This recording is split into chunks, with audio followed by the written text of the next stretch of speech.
Sehr geehrte Damen und Herren, Mesdames et messieurs, willkommen zurück. nous Heute Nachmittag. sommes de retour avec ce programme d'après-midi. Nous nous réjouissons énormément de pouvoir animer cette Open Session autour du sujet de la Shared Mobility, où c'est que nous voulons être demain. Nous avons appris que cette séance passe par le streaming, donc bienvenue à tous ceux qui nous suivent depuis leur domicile. Je m'appelle Matthias Schmid et mon collègue Matthias Halef se trouve derrière moi. Nous travaillons auprès de la Mobility Academy du TCS et nous avons pour mission de développer une stratégie de shared mobility, de mobilité partagée pour la Suisse. Et nous aimerions vous parler aujourd'hui des questions qui nous occupent actuellement. Une petite remarque au niveau de l'organisation. Nous avons installé un sondage Slido sur lequel vous pouvez vous connecter depuis ici, mais bien sûr aussi depuis chez vous, depuis votre domicile, en vous connectant sur slido.com et en vous enregistrant avec le code qui s'affiche ici. Cela vous amène directement sur le sondage. Je vous invite à faire le login et on lancera un sondage après notre présentation. Comme ça, vous aurez la possibilité de nous poser des questions directement. Permettez-moi de nous présenter l'Académie de mobilité du TCS. Nous avons vu le jour en 2008 comme filière du Touring Club suisse et depuis ce moment-là, nous nous voyons comme une usine à penser par rapport à la mobilité de l'avenir.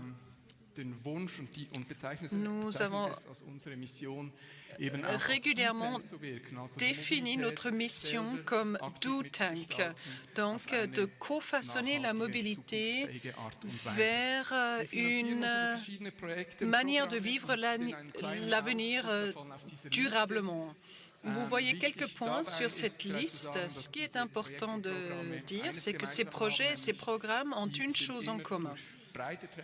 Ils sont toujours appuyés par une organisation étendue parce qu'auprès du TCS, un projet trouve souvent beaucoup du soutien des acteurs actifs dans le segment des transports et du trafic. Nous avons, comme on vient de le dire, différents projets et programmes dans le cadre de ce projet et nous nous orientons sur 6 axes importants. D'un côté, des transformations dirigées par l'efficience telles que la décarbonisation grâce à l'électrification de transport, la déprivatisation, donc la rentrée de la shared economy dans le domaine de la mobilité, et c'est dont nous parlons aujourd'hui. Et troisièmement, la démotorisation dans le sens d'une renaissance des formes de mobilité qui seront toujours plus dans le centre à l'avenir, notamment dans l'espace urbain. Ensuite, il y a bien sûr des aspects qui sont importants mais ne seront pas suffisants à elles-mêmes à diriger ou à façonner la mobilité de l'avenir. Nous pensons que nous devons réfléchir concernant la suffisance, donc comment réduire les transports sans le vivre comme une renonciation par rapport à nos besoins. Donc, le moteur de la suffisance est en lien à la dématérialisation, donc pour rester dans le même cadre que celui qui nous a occupés jusqu'à maintenant. Donc, la dématérialisation est donc la question de comment nous pouvons réduire des dépendances et des interdépendances en termes de besoins d'infrastructures ou en termes de biens, tout simplement. Et à ce moment-là, le sharing peut devenir un champ très intéressant et ouvrir différents horizons. Parce que si nous partageons des véhicules, cela nous donne clairement un potentiel afin d'économiser des ressources et de mieux utiliser les infrastructures déjà existantes. Ici, un de nos sujets préférés, le sharing, le partage. Et dans ce domaine, nous avons un rôle prépondérant fonction autant que DoTank. En 2015, nous avons lancé le partage de vélos à fret ou à charge et avons beaucoup de succès. Nous avons plus de 350 vélos actuellement en cours dans différentes villes.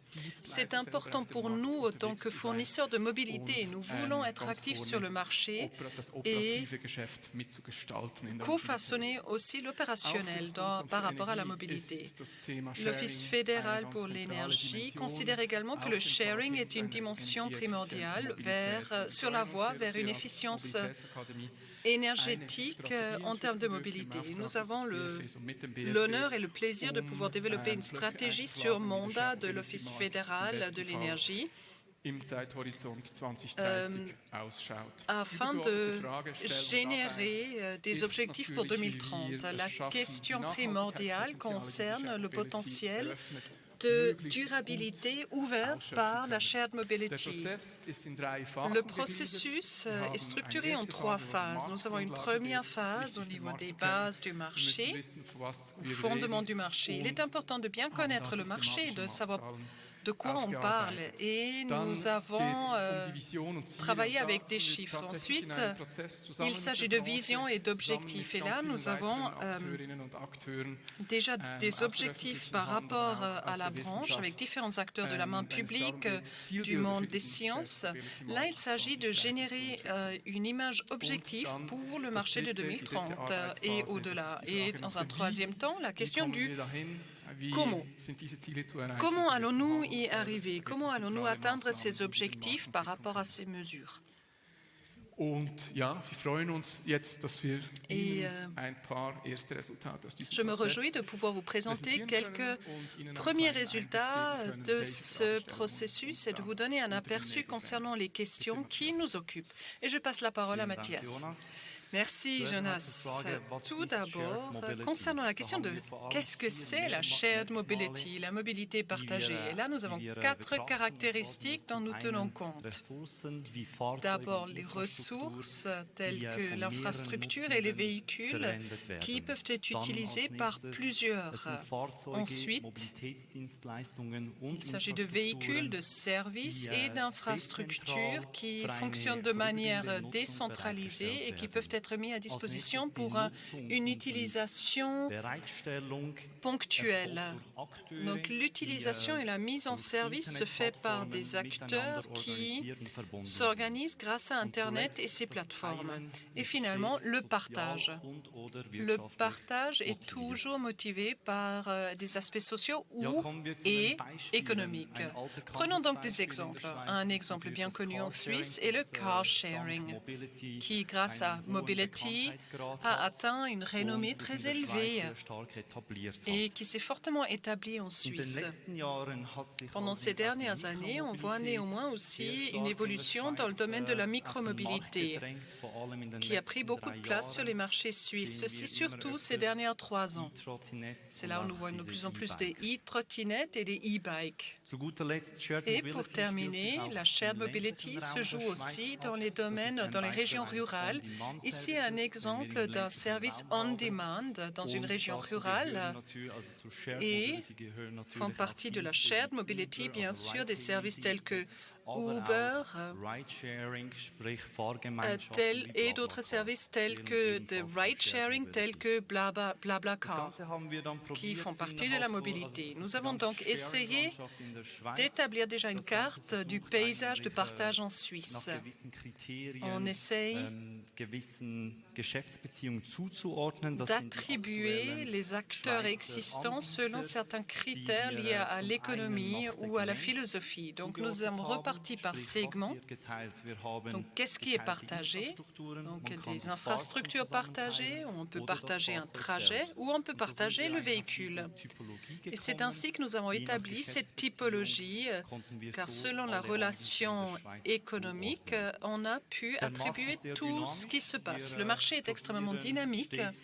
Nous essayons d'être à jour à tout moment et on le voit par exemple auprès de fournisseurs avec GoMore, avec le peer-to-peer sharing. Un nouveau fournisseur arrivé il y a 1 mois. Par contre, le bond comme Free Floating buy-sharing vient tout juste de quitter le marché. Ja, kommen wir zu einer Marktübersicht in der Schweiz. Parlons maintenant d'un aperçu du marché en Suisse. Il s'agit là de chiffres actuels que nous avons relevés grâce à la Mobility Platform et grâce aux données qui nous ont été mises à disposition par les fournisseurs directement. Actuellement, en Suisse, nous avons environ 10 000 vélos partagés. C'est surtout Public Bike qui représente quasi 50% avec 5 000 vélos. Ensuite, Mobility avec les véhicules partagés, 5 300. Cela représente, là, il y a environ 1 300 de Mobility. Le reste, c'est des peer-to-peer, donc des véhicules partagés. 5 500 e-trottinettes ont été recensées dans des villes suisses et comme Jonas l'a déjà dit, nos 360 e-car bikes.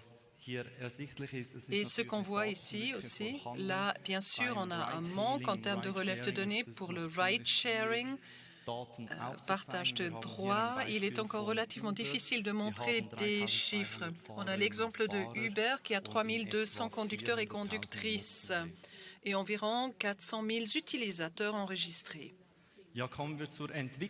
Nous allons parler maintenant du développement, d'abord du car sharing. Là, la mobility est le leader sur le marché. La mobilité a eu pendant ces dernières années une augmentation constante par rapport au nombre de ses utilisateurs.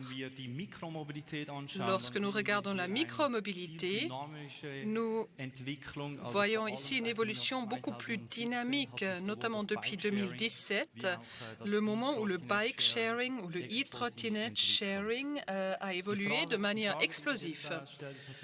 La question qui se pose logiquement, c'est quelle durabilité, à quel point est-ce que cette shared mobility est-elle durable? À quel point est-ce que ces modèles économiques sont-elles durables?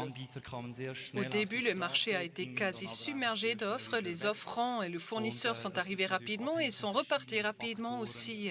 Et cela dépend d'un grand nombre de facteurs que nous avons essayé de relever ou de lister dans cette chaîne d'effets. D'abord, un impact à courte échéance de la part d'un opérateur. Cela provoque un déplacement. Donc, si on partage un e-scooter, d'après les études, on va remplacer certaines étapes qu'on fait normalement à pied. Mais il est vraiment important de tenir compte des effets à long terme. Parce que même le e-scooter sharing peut amener à la longue à un comportement multifactoriel dans la shared mobility. Et je passe la parole à Jonas. Merci Mathias. Tu l'as bien montré. C'est une image complexe lorsqu'on regarde ces chaînes d'effets. Nous avons des effets à courte échéance, des effets de déplacement, l'institution des moyens de transport et nous avons aussi un impact par rapport au comportement de longue durée en rapport à la mobilité. Il est important de tenir compte de l'image globale. Et au niveau de la recherche, nous devons dire qu'on est vraiment dans les débuts.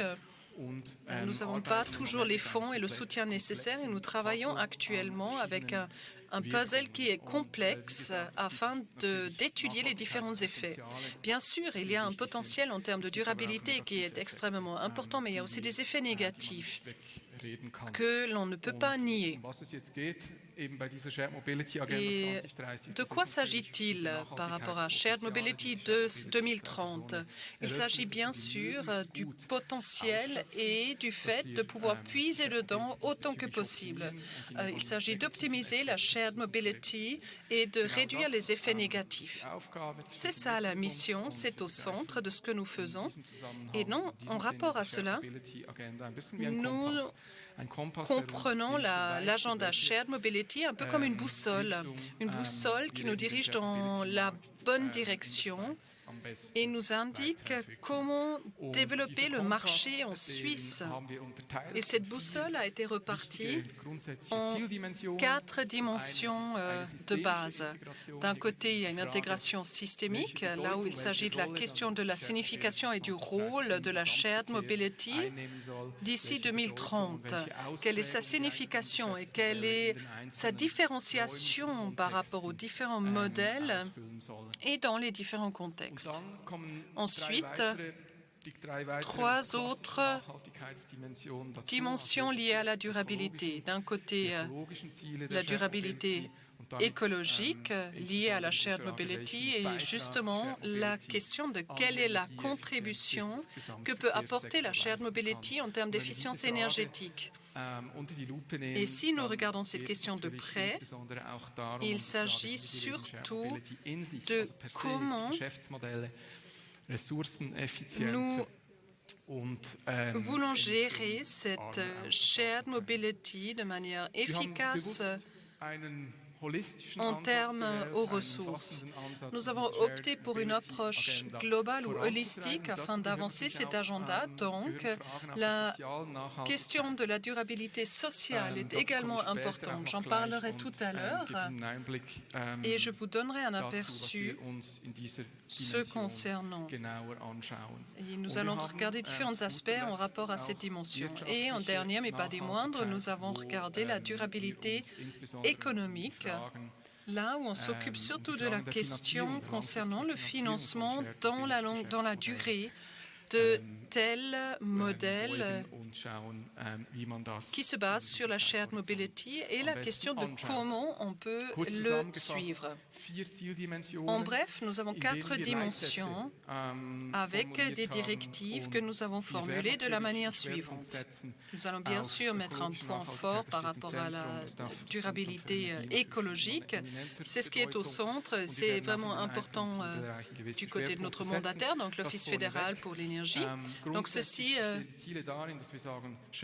comme premier point. En principe, la shared mobility doit devenir une partie pertinente ou essentielle du système. Shared mobility doit amener une baisse substantielle des émissions CO2 et de l'impact général sur l'environnement. Il doit baisser l'utilisation des ressources. La durabilité sociale, donc la question de ce qui peut être l'effet à long terme et les avantages pour la société. Comment utiliser la shared mobility afin d'assurer l'accès pour un maximum de personnes et le faciliter même. Et ensuite, par rapport à la durabilité économique, il s'agit surtout des questions du financement durable. On s'est mis un objectif ambitieux. On s'est dit qu'on voulait prendre ces 4 dimensions et établir un seul indicateur, un super indicateur pour mesurer le progrès. Et on est au milieu du processus d'élaboration avec les différents acteurs, avec ceux qui travaillent dans la branche. Et l'objectif consiste à les avoir définis d'ici 2030.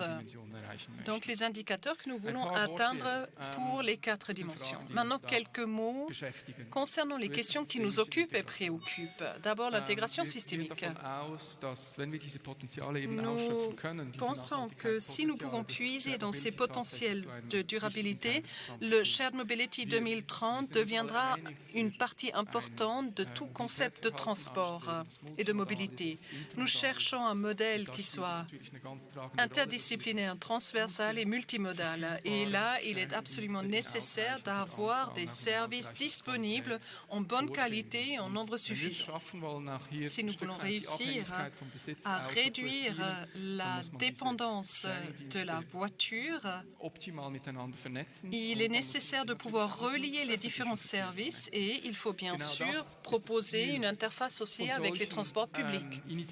Ce sont justement les objectifs de telles initiatives qui ont pour objectif de devenir un outil pour la mobility as a service, la mobilité comme service.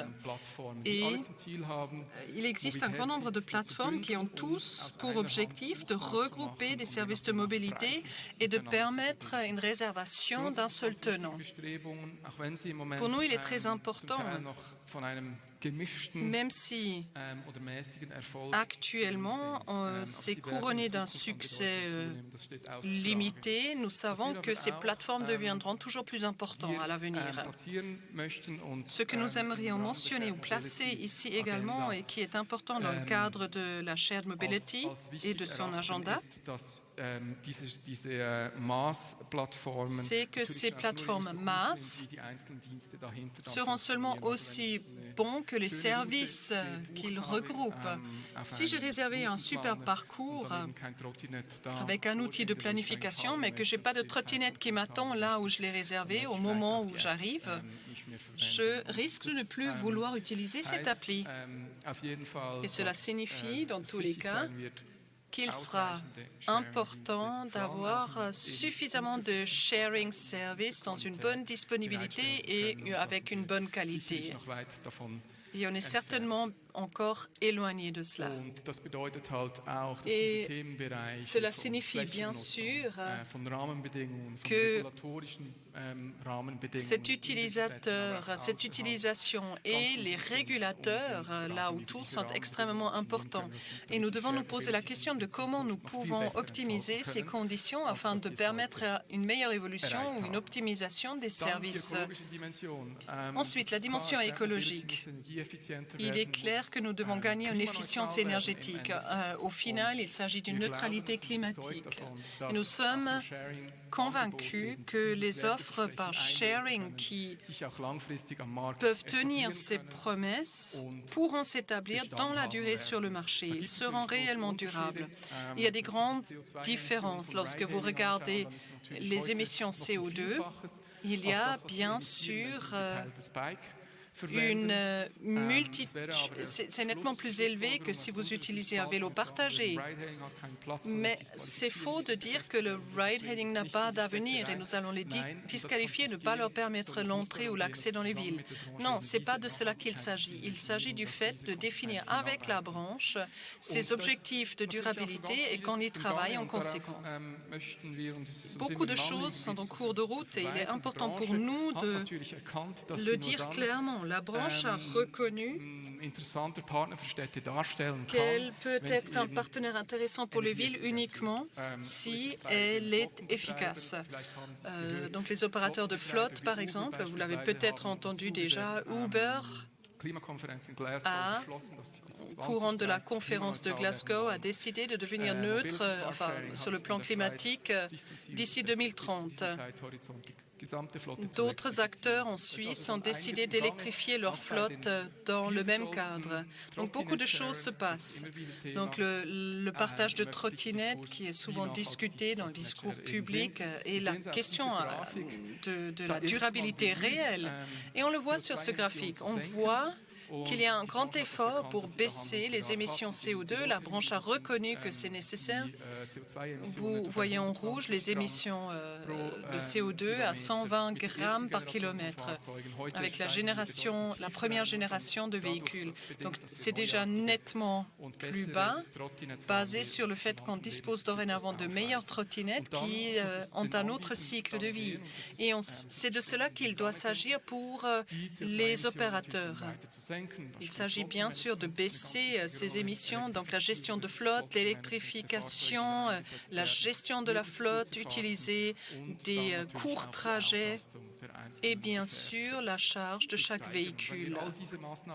Tout ceci doit être optimisé et si nous combinons toutes ces mesures, nous pouvons déjà baisser ces émissions par un facteur 3 à 5 si nous prêtons foi à ces études.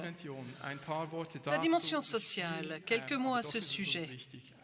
Pas beaucoup, mais c'est important. C'est un sujet dont on discute en marge, mais le fait est que les proposants de mobilité se trouvent dans un espace non réglementé actuellement, où il n'y a pas les mêmes directives que ceux que nous connaissons par rapport au transport public, en termes d'accès sans barrière, etc. Mais cela sera clairement un sujet, notamment lorsque la shared mobility deviendra essentielle au système et que la shared mobility veut jouer son rôle d'acteur essentiel. Il faudra donc se préparer à ce que des sujets tels que l'accès sans discrimination deviennent nécessaires. Uber a l'air de déjà le faire. Ici, une photo d'Angleterre, malheureusement pas de Suisse, mais il y a déjà des efforts qui vont dans ce sens-là. Ce qui est important néanmoins lorsqu'on parle de durabilité sociale, nous devons surtout puiser dans les potentiels offerts par la shared mobility. Les potentiels qui voient le jour parce qu'on partage un véhicule plutôt que de le posséder. Cela baisse le coût nettement en comparant à la possession d'un véhicule et cela offre des possibilités en termes d'accès à la mobilité qui, du coup, est facilité notamment pour des groupes de personnes qui ont moins de moyens. Et nous devons garder ce potentiel en tête lorsque nous parlons de villes, lorsque nous offrons des services. Et il est bien sûr important de pouvoir dire que oui, j'aimerais prévoir une station de bike sharing dans un espace où il y a peut-être moins de moyens économiques et où la station ne peut pas être utilisée de la même manière rentable qu'ailleurs, où un fournisseur privé ne le poserait peut-être pas. À ce moment-là, il sera nécessaire que la main publique demande et rend possible cet accès pour tous et qu'il tient compte des processus nécessaires à cela. Ensuite et en dernier, la question de la durabilité économique, la question de comment, comme je l'ai dit, nous parlons ici du financement et d'aspects micro- et macroéconomiques par rapport à la shared mobility. On doit se poser la question de comment on veut financer les transports lorsqu'on utilise un tel système. Ici, nous voulons nous focaliser sur les modèles de business. La question est très importante et il y a un grand besoin d'agir.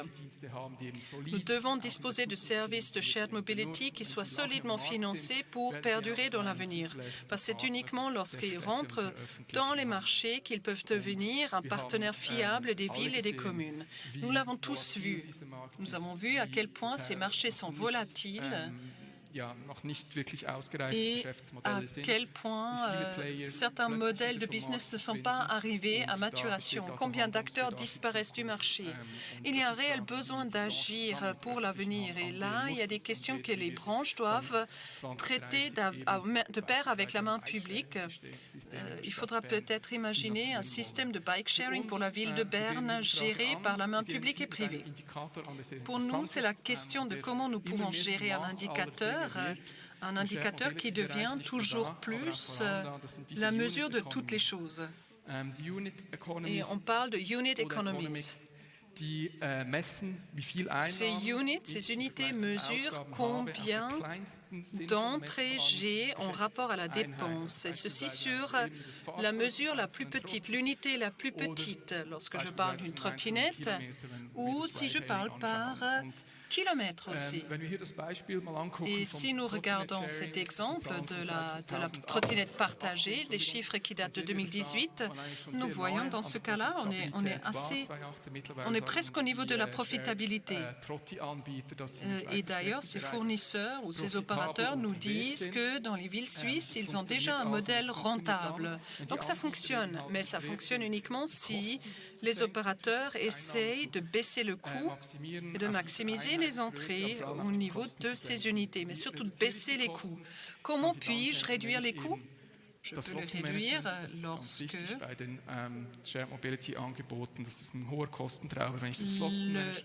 la gestion de la flotte est mieux gérée lorsqu'on travaille sur des courtes distances et lorsque je mise une plus grande efficacité. C'est à ce moment-là que je peux baisser les coûts. Ce qui est intéressant,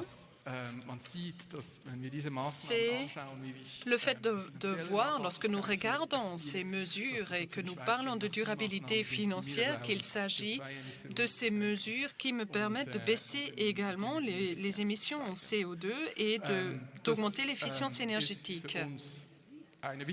C'est un volume important et ça le sera toujours plus. C'est un volume, une unité qui va représenter une base très transparente. Parce que si à l'avenir, les fournisseurs de shared mobility et la main publique doivent négocier, notamment en termes de contribution par la main publique, comme c'est le cas pour le bike sharing, parce que nous savons qu'aujourd'hui, le bike sharing ne fonctionnera pas dans les villes suisses si la main publique ne participe pas, en tout cas pas dans cette forme-là. Mais c'est uniquement ainsi qu'on peut puiser dans le potentiel. Et si on investit dans les espaces en dehors des agglomérations, c'est un sujet important par rapport à notre agenda. Les régions rurales avec une densité moins élevée d'habitation doivent être desservis également par ces modèles de shared mobility. Je vais continuer. C'est en fait la quatrième dimension et ainsi j'ai déjà terminé. C'était un petit aperçu des dimensions qui nous occupent par rapport à notre agenda de mobilité partagée. Et c'est là où nous passons en revue les questions nécessaires avec les acteurs impliqués. Nous pensons que nous pouvons apporter une contribution importante avec la mobilité partagée puisqu'il s'agit d'un programme qui est largement appuyé et qui est porté par la branche elle-même. Je crois que notre objectif pourra être atteint si nous amenons la shared mobility à cette vision. Et la vision contient justement le fait que la shared mobility devient partenaire et partie de ce même projet par rapport à ses objectifs en termes de transport et de trafic avec une efficacité durable en termes de son économie et de son écologie. Voilà la partie présentation et nous arrivons maintenant au sondage. Et je te passe la parole. J'espère que vous avez pu vous connecter ici dans la salle et vous qui êtes à la maison, donc sur Slido. On va passer déjà les premières questions. Et c'est Matthias qui s'occupe de cette partie. Oui, alors vous voyez ici le domaine, donc vous allez sur slido.com et ensuite vous pouvez vous enregistrer avec le code suivant. Pour ceux qui ne l'ont pas encore fait. Je vais vous donner 5 secondes. C'est le 920-224. Il devrait avoir un hashtag déjà. Et cela devrait vous amener directement à la première question qui traite du car sharing. Aujourd'hui, comme mentionné, nous avons actuellement 5000 véhicules en cours. Qu'en sera-t-il d'ici 2030? Pas de croissance, le double, une multiplication par un facteur 10 ou une augmentation exponentielle? Je vais regarder les résultats en live. Und da ist die Mehrheit bei einer Verdoppelung, sprich 10.000 Fahrzeuge bis 2030. Et là, on parle du double, donc 10 000 véhicules d'ici 2030. Nous avons lancé le même sondage avec la branche de Shared Mobility. Eux, ils étaient plus optimistes. Ils ont indiqué une multiplication par un facteur 10. Donc, vous êtes un peu moins optimiste. Passons à la question suivante. Concernant le bike sharing. Là, actuellement, nous avons 10 000 vélos partagés en Suisse. Combien se seront-ils d'ici 2030? Là, encore une fois, presque pas de croissance, le double, une multiplication par 10 ou une augmentation exponentielle.